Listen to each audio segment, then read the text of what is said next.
Hello, good morning, जोहार। मैं संजय और आप देख रहे हैं न्यूज़ झारखंड। चलिए जानते हैं आज के मुख्य 25 बड़ी खबरों को। गर्मी के सितम से झारखंड वासी को मिली राहत। झमाझम बारिश से मौसम हुआ खुशनुमा।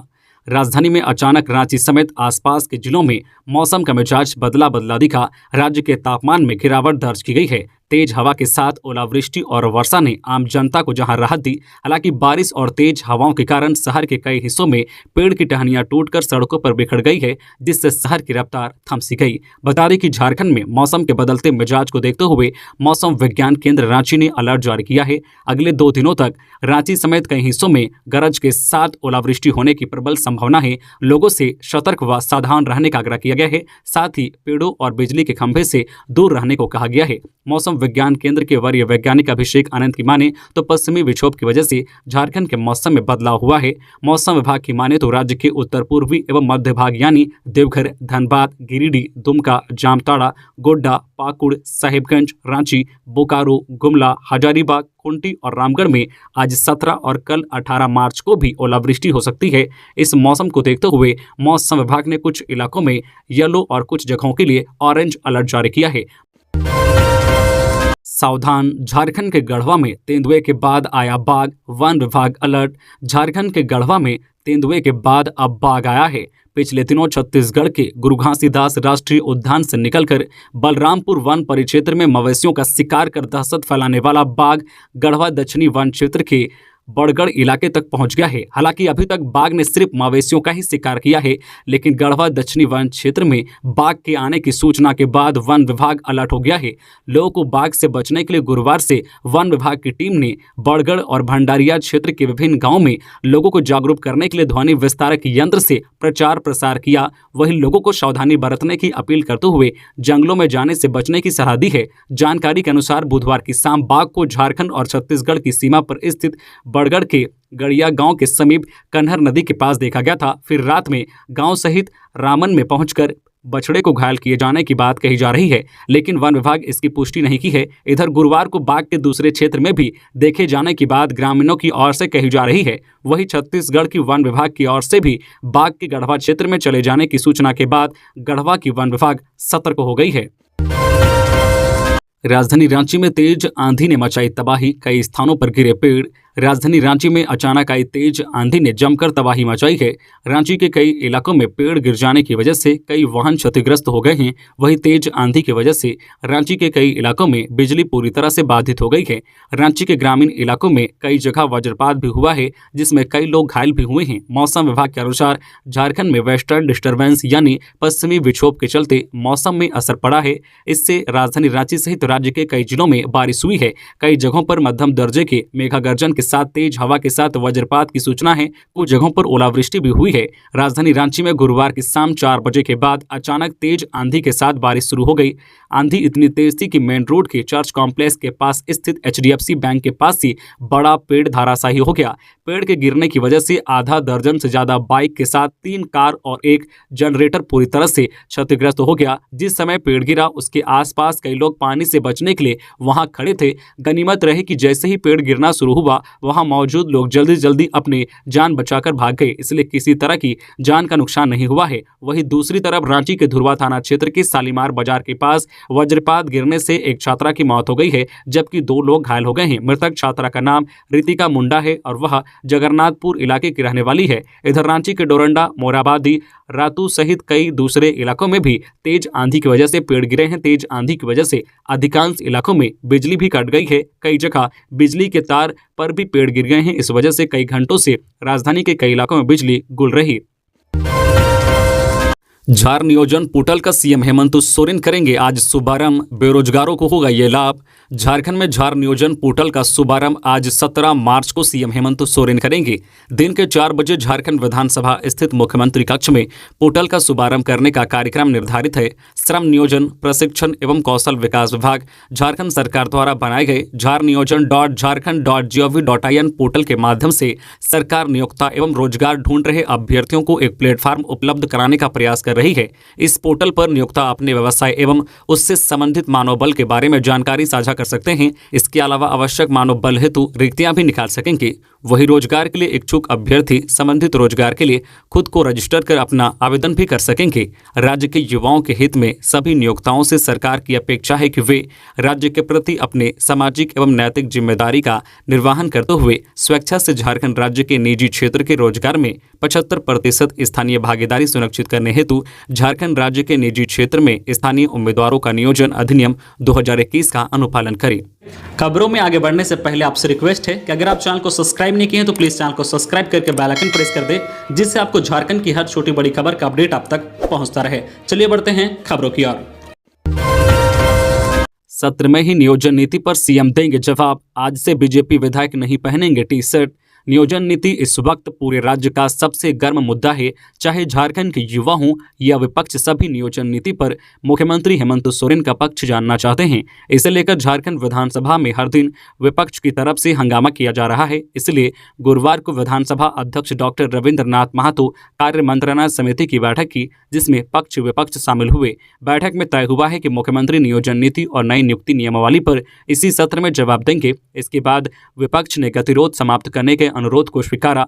इस बार गौर करने वाली बात यह है कि विपक्ष हर दिन भगवा रंग का 60-40 नए चल तो लिखा टी शर्ट पहन कर आ रहे हैं। बैठक में यह भी तय हुआ है कि विपक्षी विधायक अब यह टी शर्ट उतार देंगे, यानी आज से सदन में वह यह टी शर्ट पहनकर नहीं आएंगे।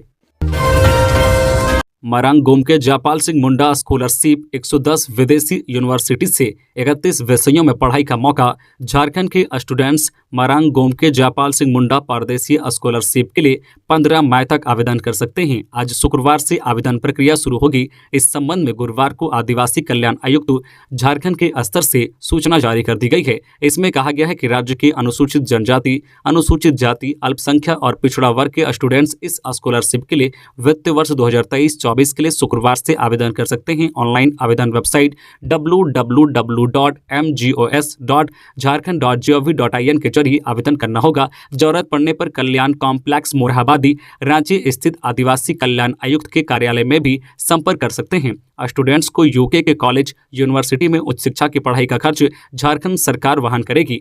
मरांग गोम के जयपाल सिंह मुंडा के नाम पर इस स्कॉलरशिप की शुरुआत हेमंत सोरेन की सरकार में साल 2021 में की गई है। इस स्कॉलरशिप के जरिए ST, SC, OBC और माइनॉरिटी कैटेगरी के स्टूडेंट्स ब्रिटेन और आयरलैंड के 110 यूनिवर्सिटी में 31 विभिन्न विषयों में जो है मास्टर्स और MPhil कर सकते हैं। इस स्कॉलरशिप के जरिए पहले साल 6 स्टूडेंट्स को सरकार अपने खर्च पर पढ़ाई के लिए जो है ब्रिटेन भेजी थी।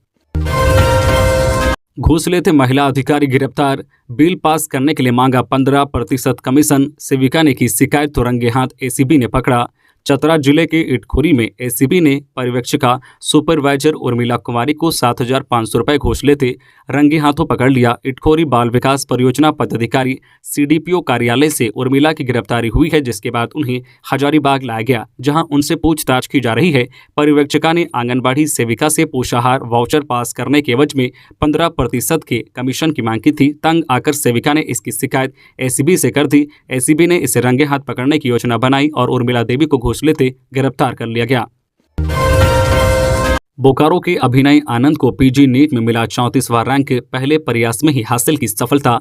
बोकारो के सेक्टर 2 के रहने वाले अभिनय आनंद को PG नीट में 34वां रैंक मिला है। उन्होंने पहले प्रयास में ही इसमें सफलता हासिल की है। उन्होंने सफलता का श्रेय अपने कठिन परिश्रम, माता पिता, भाई, गुरुजनों सहित परिवार के अन्य सदस्यों को दिया। उन्हें 690 अंक मिला है। 24 वर्षीय अभिनय आनंद ने पिछले वर्ष BHU से MABS कंप्लीट किया है। वर्तमान में वे वहां से हाउस सर्जनशिप कर रहे हैं, जो इसी महीने पूरा हो जाएगा।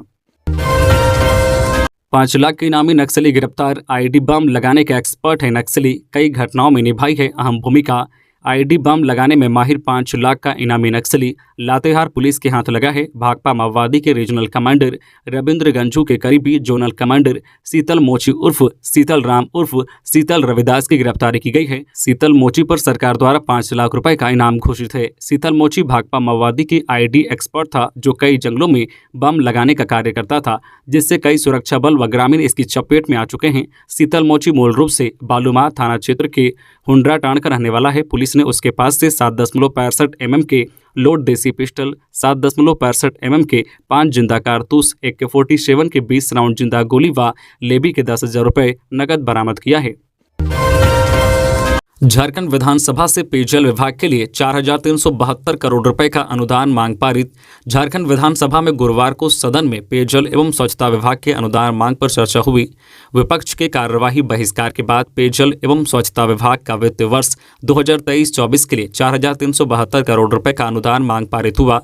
इस पर चर्चा का जवाब देते हुए मंत्री मिथिलेश ठाकुर ने कहा कि अन्य प्रदेशों की तुलना में झारखंड के जल स्रोत कमजोर हैं। 6 से 7 नदियां ही हैं जिसमें सालों भर पानी रहता है। उन्होंने कहा कि झारखंड मूलतः भूगर्भ जल पर ही निर्भर है। इसके बाद भी सरकार का लगातार यह प्रयास है कि हर घर तक नल के माध्यम से जल पहुंचे। उन्होंने कहा कि 2019 से पहले मात्र 4% घरों तक नल से जल पहुंचा था। आज यह आंकड़ा 32% से ज्यादा है। उन्होंने कहा कि अब तक हमारी सरकार ने 19,46,000 घरों तक नल से जल पहुंचाया है। लक्ष्य 61.18 लाख घरों तक नल से जल पहुंचाने का है, जो हम 2024 तक पूरा कर लेंगे। उपायुक्त ने पेयजल स्वच्छता प्रमंडल के पदाधिकारी से जिले में खराब पड़े चापानलों की अद्यतन स्थिति की जानकारी ली और खराब चापानलों की अविलंब मरम्मत कराने का निर्देश दिया।